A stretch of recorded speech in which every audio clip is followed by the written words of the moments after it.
समुद्र तट के एक भाग में एक टिटिहरी का जोड़ा रहता था। अंडे देने से पहले टिटिहरी ने अपने पति को किसी सुरक्षित प्रदेश की खोज करने के लिए कहा। टिटिहरे ने कहा, यहाँ सभी स्थान पर्याप्त सुरक्षित हैं, तू चिंता न कर टिटिहरा, समुद्र इतना दुस्साहसी नहीं है कि वह मेरी संतान को हानि पहुंचाए। वो मुझसे डरता है, इसलिए तू निशंक होकर यहीं तट पर अंडे दे दे। समुद्र ने टिटिहरे की ये बातें सुन ली। उसने सोचा, ये टिटिहरा बहुत अभिमानी है। आकाश की ओर टांगे करके भी यह इसीलिए सोता है कि इन टांगों पर गिरते हुए आकाश को थाम लेगा। इसके अभिमान का भंग होना चाहिए, ये सोचकर उसने ज्वार आने पर टिटिहरी के अंडों को लहरों में बहा दिया। टिटिहरी जब दूसरे दिन आई तो अंडों को बहता देखकर रोती बिलखती टिटिहरे से बोली, मूर्ख, मैंने पहले ही कहा था कि समुद्र की लहरें इन्हें बहा ले जाएंगी, किंतु तूने अभिमानवश मेरी बात पर ध्यान नहीं दिया।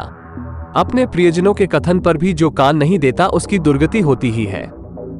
इसके अतिरिक्त बुद्धिमानों में भी वही बुद्धिमान सफल होते हैं जो बिना आई विपत्ति का पहले से ही उपाय सोचते हैं और जिनकी बुद्धि तत्काल अपनी रक्षा का उपाय सोच लेती है। जो होगा देखा जाएगा कहने वाले शीघ्र ही नष्ट हो जाते हैं। ये बात सुनकर टिटिहरे ने टिटिहरी से कहा, मैं यद भविष्य जैसा मूर्ख और निष्कर्म नहीं हूं। मेरी बुद्धि का चमत्कार देखती जा, मैं अभी अपनी चोंच से पानी बाहर निकालकर समुद्र को सुखा देता हूं। टिटिहरी, समुद्र के साथ तेरा वैर तुझे शोभा नहीं देता।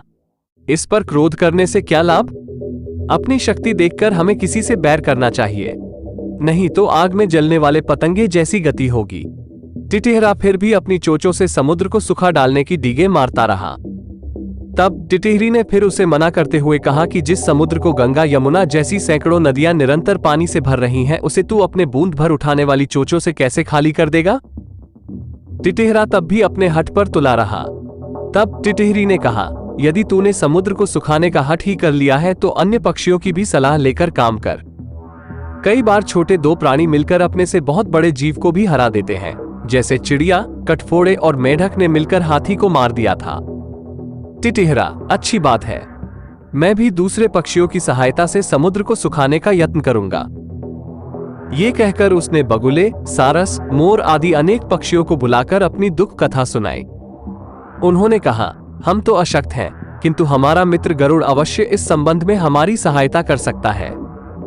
तब सब पक्षी मिलकर गरुड़ के पास जाकर रोने और चिल्लाने लगे, गरुड़ महाराज, आपके रहते हमारे पक्षीकुल पर समुद्र ने यह अत्याचार कर दिया। हम इसका बदला चाहते हैं। आज उसने टिटिहरी के अंडे नष्ट किए हैं, कल वो दूसरे पक्षियों के अंडों को बहा ले जाएगा। इस अत्याचार की रोकथाम होनी चाहिए, अन्यथा संपूर्ण पक्षीकुल नष्ट हो जाएगा। गरुड़ ने पक्षियों का रोना सुनकर उनकी सहायता करने का निश्चय किया। उसी समय उसके पास भगवान विष्णु का दूत आया। उस दूत द्वारा भगवान विष्णु ने उसे सवारी के लिए बुलाया था। गरुड़ ने दूत से क्रोधपूर्वक कहा कि वह विष्णु भगवान को कह दे कि वह दूसरी सवारी का प्रबंध कर लें।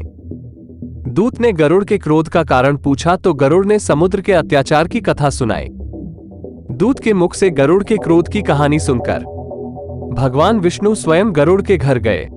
वहां पहुंचने पर गरुड़ ने प्रणाम पूर्वक विनम्र शब्दों में कहा, भगवान, आपके आश्रम का अभिमान करके समुद्र ने मेरे साथी पक्षियों के अंडों का अपहरण कर लिया है।